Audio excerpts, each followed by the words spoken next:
Hello, I want to capture a moment of this run I just played, which is the 13th win on a classic unfair streak, and specifically the final fight. And I think it just showcases why this game has brought me a lot of joy over the last couple of months, and why a lot of other people also engage with it so thoroughly. So, the situation here, this is just a pasted um, screenshot, so to say, which I can now play out of a situation in this run that was a major decision point at the end.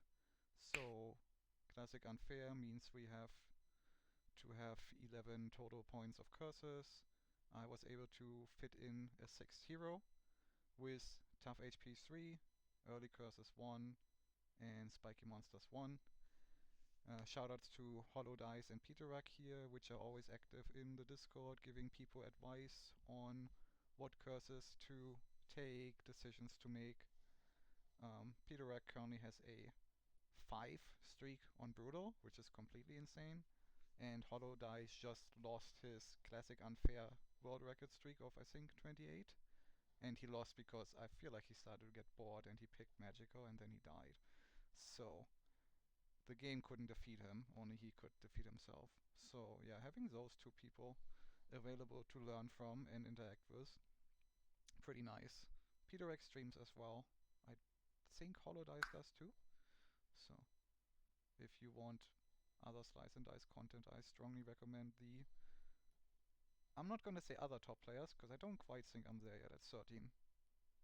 But yeah, the top players. But yeah, we managed to fit in adding a 6th hero at the cost of tough HP 3, which generally was pretty chill, except, you know, for that Lich fight that took 15 turns and 45 minutes last night, and I was just like, maybe I can do a bit of Slice and Dice before bed. Why is it 1 a.m.? So that's the thing that happened. Can't believe I lived through that. He just summoned Bones every turn, and then the one turn out of Skulk he did week 2. And I actually got through the fight by fully exhausting... Oh yeah, I also have Force single use as a curse. So I fully exhausted the Seer and the Sinuous good sides, and then let both of them die and revived both of them with Operate to have them come back on like turn 7 to start the fight anew. Because Inevitable... No, it's not Inevitable. Lich had full HP on that turn as well, because I was just busy not dying. So that was a thing. But then the rest of the fight was pretty chill. And I took some interesting items that let you generally hedge for the late game and try to find something broken with them. One of them is Polearm. Replace damage sides with my top sides. One of them is Enduring. Add Enduring to all sides. And the pace is sadly like 1 point after the major decision point I had before the final fight, because I had a Trapper previously here with Pocket Mirror, and you could give him Higher Forest, so then he has 2 kill enemies with 5 HP or less size and 2 vulnerable 2 sides.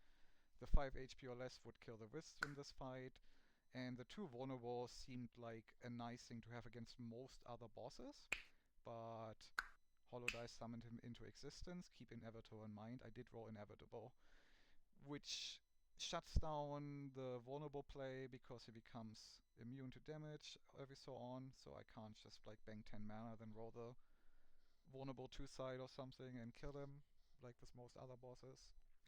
And I can't just burst him down on turn 1. I could unite him down.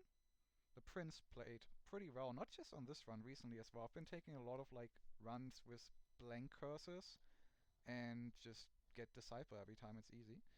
But Prince also helps with those in the late game, and he also helps here with a single use too. Not like that's really a concern. Generally, I just managed to use Seer a lot. So just as the force side, you Seer with single use anyway, and then it's not really a curse. But the problem with Unite here is that because of tough HP 3 exactly, the best I can do is I can do burst 2 damage to an Inevitable. And then if I unite twice, he exactly lives on 1 tough HP by exactly like 1 HP. Like 1 half HP if you want to think about tough HP like that. So that is a plan that can work. And I can kill the ads with my Trapper. and I can generally control the fight pretty well. I can stall. And the best thing I have to do at this point, and it worked beautifully in fight 19, was Prince Shield 3 duplicate onto Surgeon. At this point, with Monaco and Enduring from the urn, I have a heal 2 mana gain engage side here with Enduring. So now if Prince duplicates everything, then I have here shield 3 mana game. And did it have engage as well? Yeah, I guess it must have. Yeah, shield 3 mana gain, engage, enduring. And then that copies onto the other heroes afterwards. So like if I roll those sides, I also kinda do win. I can do whatever I want. So I'm not really killing Inevitable, yes, but I'm probably like able to survive. I have Surgeon, I have other stuff. I have Boots of Speed as well to get the sides if I really need to. So I'm wondering, like, that probably wins. I could do that into Inevitable. Or I could take my level up choice of Agent, Veteran, and Random. I can't ever random because A, CS good, and B, I cannot random into a cantrip hero like specifically Sorcerer because of 4 single use. So now, and like the poison side also doesn't play with a tough HP and Inevitable at all. So if I random into Inevitable into Sorcerer, I just lose the run, and there's also a lot of other heroes that don't really help. The best random I could probably hit is the Curator, which has top side is 1 damage charged, and I can then pole arm and enduring and earn this onto the other side. So now I have like a bottom side that is damage 1 damage charged mana gain, which is also completely broken and probably wins the fight. So yeah, I mean you kind of see like how everything is kind of completely broken with Earn and Polearm and such. And yeah, since my early game was pretty strong in Chill, that's why I took those items, because you generally know like you can do something with them. And then my first thought was, yeah, I guess I can't really take Agent because of 4 single use, and the middle side just not really interacting super well. So I guess I just would take Veteran, and can I win with that stuff? Because I'm not doing anything super broken, but I have 6 heroes, good sustain, some burst damage, good mana. So that probably wins, but Inevitable is scary. Like, he can just do nonsense. Like, just roll the exert side, and now you have a cantripper suddenly, like, do stuff and do bad stuff, and you don't want that. But then I realized, wait a moment, I do have Polearm and Earn, so I could Shifter. And that turns into this.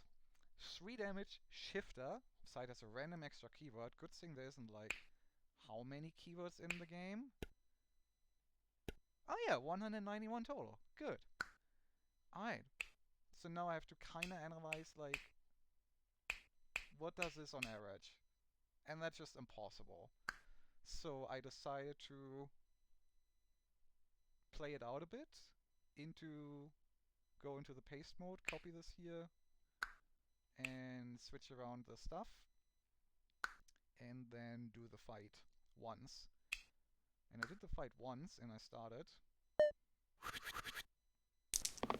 and I checked what agent sides are, and I see, aha, inflict death. Okay, so this sample is useless, because I mean that obviously just wins. So I just actually play out the fight normally. I don't use agent at all. I think he then rolls like the blanks 3 times or something, which is fine because I can unite with Prince. So I just unite with Prince twice, and on turn 3 the agent rolled Petrify and mana gain on the 2 middle sides. So now I'm just like, okay, like I win without the agent even being used. And I mean I probably high rolled, but I've seen like 3 completely broken sides that win on the spot. Petrify turns the enemy's sides into blanks. Generally, that's something enemies do to you and you don't do to enemies at all. There isn't really, I don't think, many items that do that at all. Probably some generated stuff, but there isn't just like a hero that gets that because that effect is completely broken. And I have it on a quad use side. So if I live to turn 3 there, I also can just completely render Inevitable useless. So I realize this is, like, I'm not going to get valuable data until I do this like 20 times. And it seems like I win without using agent. I don't lose a lot if I take agent. I lose Seer having polearm on the middle, so slightly more consistency on the mana gain.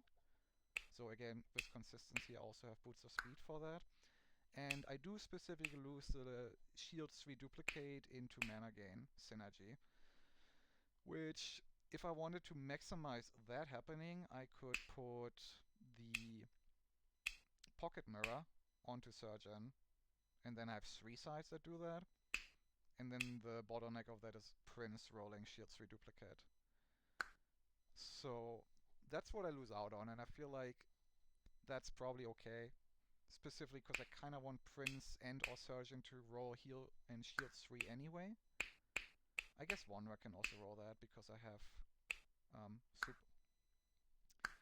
But just if I'm obviously just want to heal and shield your heroes as well, so if I just do that and unite, it's probably also fine.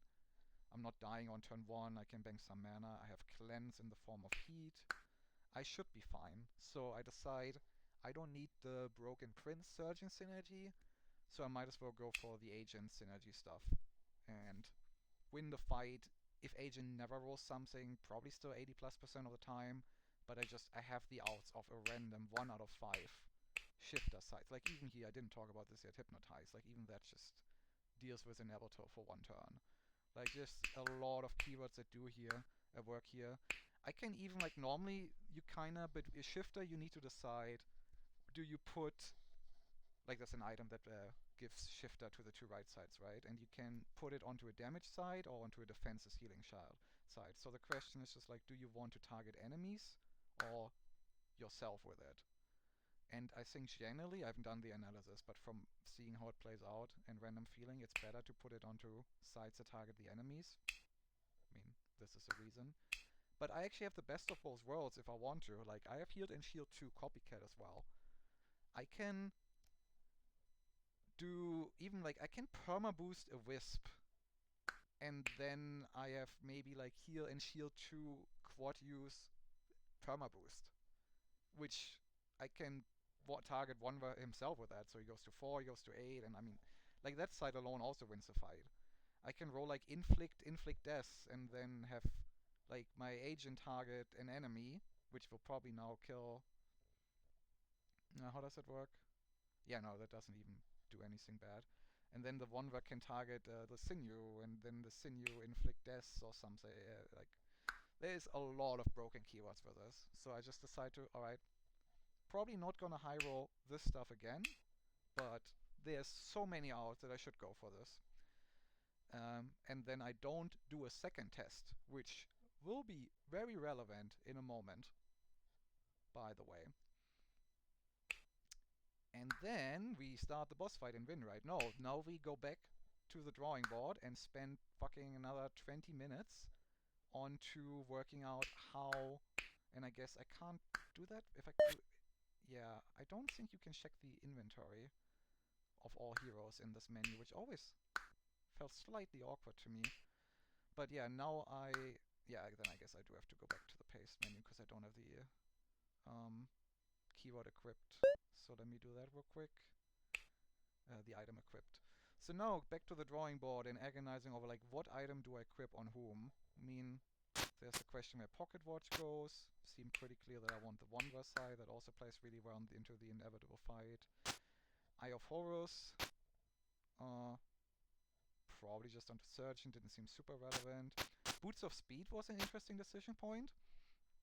I could keep the Cleave side, which also plays well with the Wanderer's copycat side. I mean, Wanderer is just broken. Like, you've been noticing, I say Wanderer plays well with every 2 minutes. And that's just the 2 copycat sides, and that's not even talking about his offensive output. Or I could leave it on Sinew, which deals with Inevitable's 2 top, bottom, weak sides. I think I ultimately went for Seer. And just lots of little decisions. Bone Charm didn't really matter. I actually played really well on this run, though, because I had a Berserker for a long time. But then there's another super interesting item, and that was so annoying on this run, because this was from, I think, a floor 3 challenge. Generated items are completely broken. There's some issues with them where if you have generated items on and then ran them into high tier items, so let's say you ran them into a tier 9, tier 7 item, at some point I guess the generation or the pools become too complicated that the game starts to stitching items together more, and it likes to stitch together a tier 7 item out of a tier 9 item and a tier 2 cursed item. So now you suddenly just get must equip curse items on your tier 9 item, which probably doesn't even do anything. So you need to be a bit careful with that. But I had broken generated items before. I had like one that was the right two sides were cantrip 1. I had one that was like 4 cantrip sites with undergrowth. Like both of those items were just standalone infinites. But this is a tier 1 item. This is just the most broken generated item I've probably ever seen, and I couldn't use it on this run because of single use. Because, like, you just put this on someone, and now one of your heroes is on rerolling down duty, loses his bad sides, which I even have Affliction as one of my tier 1 curses. It completely counts as Affliction. Like, just look at the Seer. Like, that's just a tier 3 hero on his own. And not only is he a tier 3 hero for himself, he makes every other hero so much better. But because of the single use issue, I didn't really equip this much for this run. I didn't want to just like being stuck here and then have another single use, and it would have probably been fine. It would have probably screwed me in the one fight that got super long, which is the Lich fight, so good thing I didn't there. And I ultimately decided here to not equip it because I don't want the Wanderer to cantrip the copycat into single use losing it. If I don't have the Wanderer exactly, and or if I don't have the Boots of Speed exactly to give me consistency with extra rerolls anyway, I think the pendulum slightly changes to the other angle, where I do equip this, but here I decide to not equip it. And I mean, like, I also have Eye of Horus, so you can also just do this and win most runs. Just like a single cantrip hero here is probably GG. There was just so much potential stuff I could have done here that is super broken. But yeah, I ultimately decide to not equip this and not have 4 cantrip sides. Because, like, yeah, if I get a broken enduring side, remember what I just said about, by the way, that I only played this fight out once? Yeah, both of these things are now coming together. If you were attentive, I guess you could have already picked up on something. But yeah, I don't equip it, I go into the fight with a setup, and I hope that things work out, because this is really volatile. And I guess I have this on. Sure. This sounds about right. And I go into the fight, and I've done pace stuff before, like I know that the rolls are random on your sides and on enemy sides. And I click what sides my agent has, and I'm like, wait, what? Wait, what? These are exactly the same. I didn't know until then, apparently paste mode specifically keeps the shifter RNG. I don't think anything else in this game is seeded in this way at all, which is why the paste mode exists and it's such a valuable tool. But shifter specifically is. So now, like, if you know that and I mean, I didn't know, and the fact that I didn't know is confirmed by the fact that I did in fact not equip. That is a lot of facts in that sentence, what the hell. I did not equip the reroll side and just be like, oh yeah, I have inflict death, I just roll that down. I feel like that would have bordered on the line of like slight cheating. Not just slight, honestly, it just would have been cheating. But yeah, I realize this exists. I have a turn 1 shifter enduring quad use inflict death. But I didn't roll it on turn 1, like I said, rolls aren't seeded. But I do have 3 rerolls because of the boots. What is the name again? Oh, they're on Seer. The boots of speed. And I rolled down the first turn. I think I keep like 3 mana, single use, and a good side here. And I do in fact roll this on turn 2. Even there, like, there was still the decision point. Like, I know I win the run if I roll this, so I should just make every decision with in mind that I don't roll it. So I still kept like stuff to possibly unite, to get mana, to not lose a hero, to set up for turn 2. Inevitable, I think also, yeah, like that was even, like the fight was already solved on turn 1 kinda, because Inevitable rolled the exact same thing. heavy attack on the Wanderer, which is just absolutely free. It's the best hit that he rolls this on turn 1. You don't have to deal with statuses. And he hit the Wanderer with it, and my Wanderer rolled the Defy side on turn 1. So even like if there's nothing going on with the agent, I already win the fight. So I keep that side, and I keep like a mana and a heal side, and I then do roll the agent inflict death side on turn 2. And then I just click done roll and like do something like this. I use the Seer mana now at this point to not even have to deal with the inflict single use. And then I think I kill another Wisp and like I have every hero alive and foretell 4 mana into turn 2. And I win the fight. So, how long have I been talking now? 20 minutes? That is like everything, that's not even everything that went on this run. I didn't even go into detail on the Lich fight. But that is like every single thing that went through my thought process before this final fight. And I did kind of want to overanalyze it and not throw away the streak to this.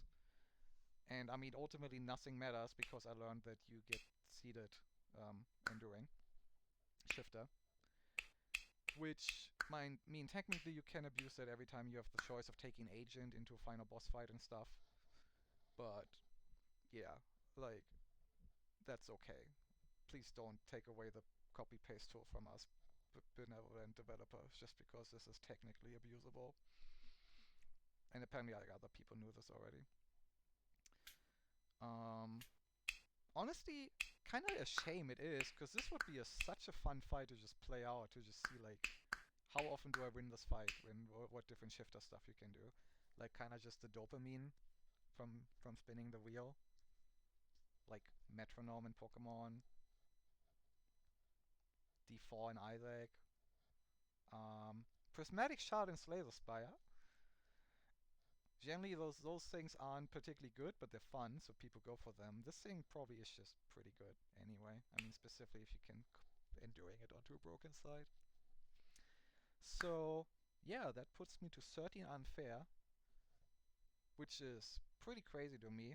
I had 5 streaks die on 7 and never got past 7 until this run.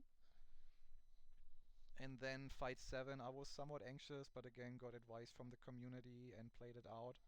And then afterwards I just kind of confidently played the other runs myself, and I kept getting like add heroes and being able to take them, so they were pretty fun runs, pretty sure runs as well. And then I feel like I got this freebie reward on the final fight as my reward for analyzing the situation in depth and for getting through the absurd Lich fight. Like, God, Lich summoning bones every turn with tough HP. And I was like, I had heat into this fight as well already. Like, I can cleanse easily.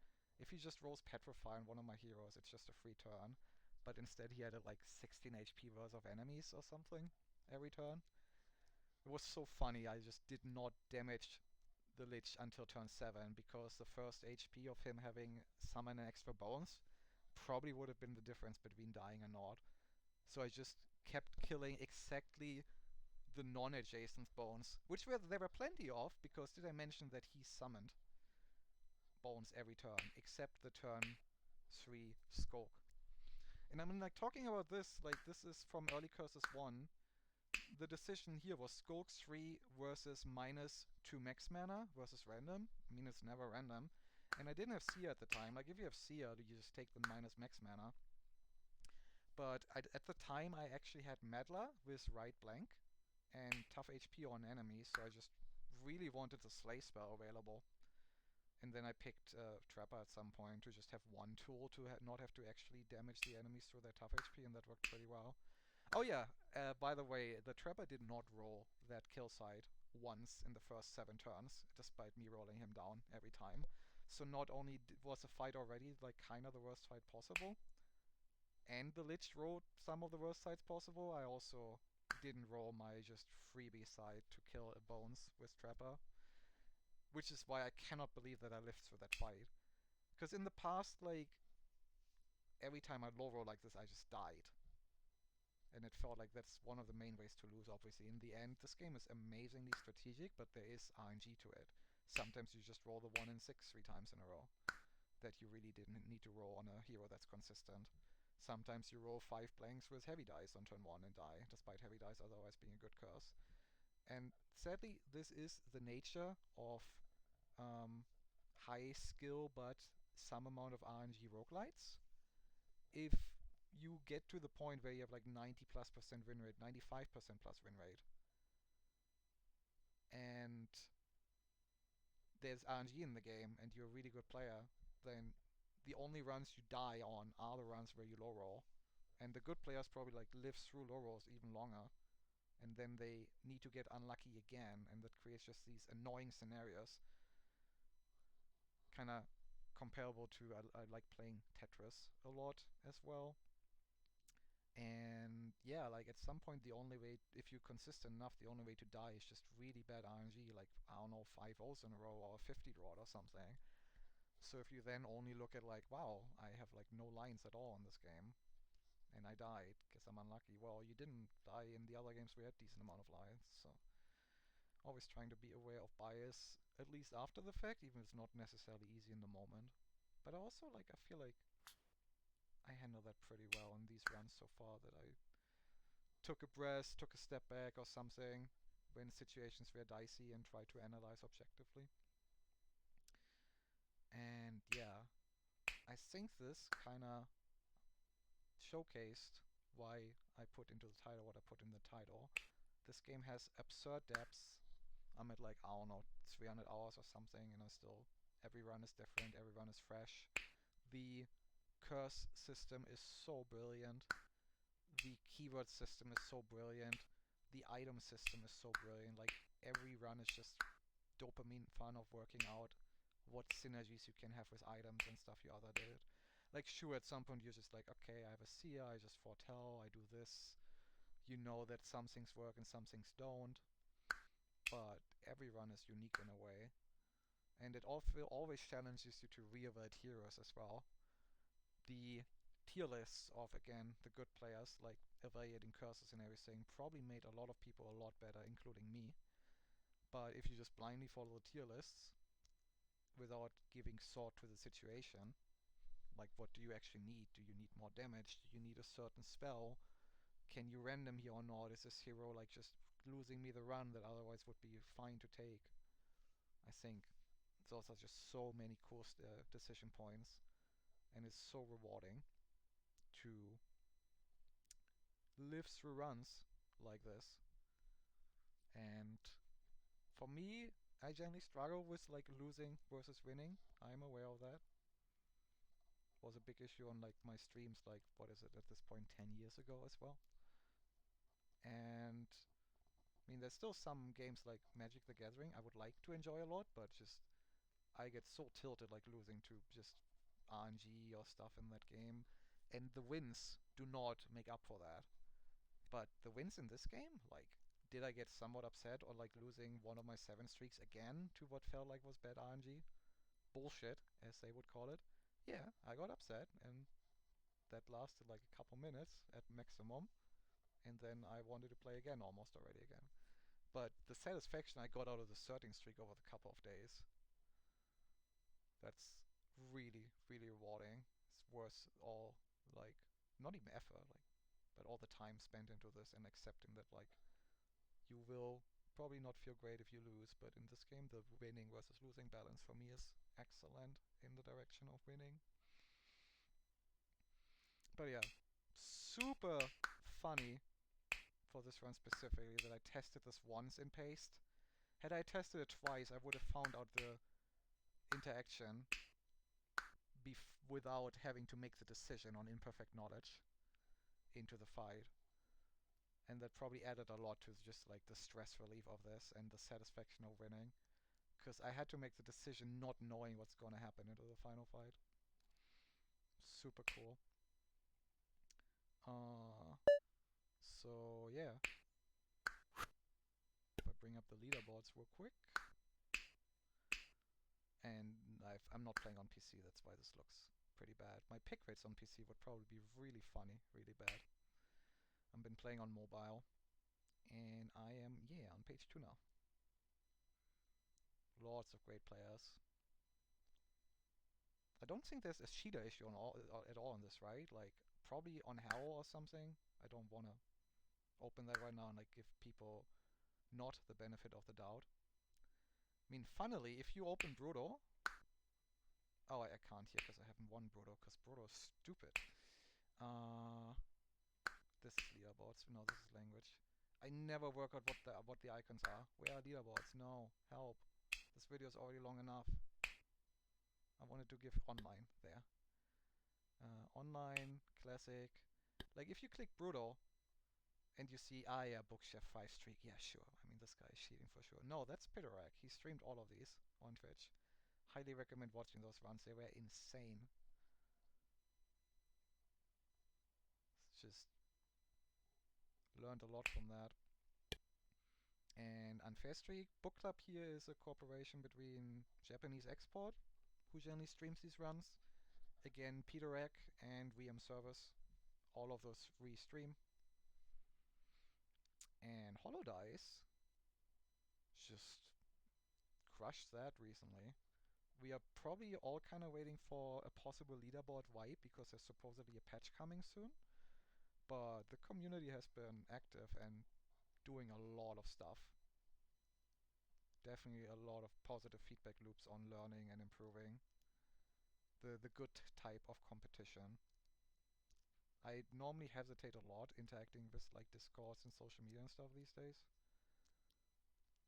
But I've been enjoying interacting with the Discord and with stream chats a lot. All of these people are just seemingly really pleasant, really fun to interact with, like no condescension, no elitism at all, just trying to learn from each other and trying to improve each other. And I mean, that probably speaks for the people in the community, but it also probably speaks for the game that it fosters such an environment where that is a thing you can do. So yeah, this game is absolutely amazing, and it's just the perfect mobile game. I've been doing a lot of walks lately for just as my current activity, and just playing Slice&Dice while doing that, while listening to an audiobook or some music. Less audiobooks lately because I don't hear them anymore because I'm too engaged with this runs. But when I'm not on a streak, I'm just jamming out some stuff. It's just one of the best mobile games there is. And I think before I start rambling for another 10 minutes, that's gonna be it.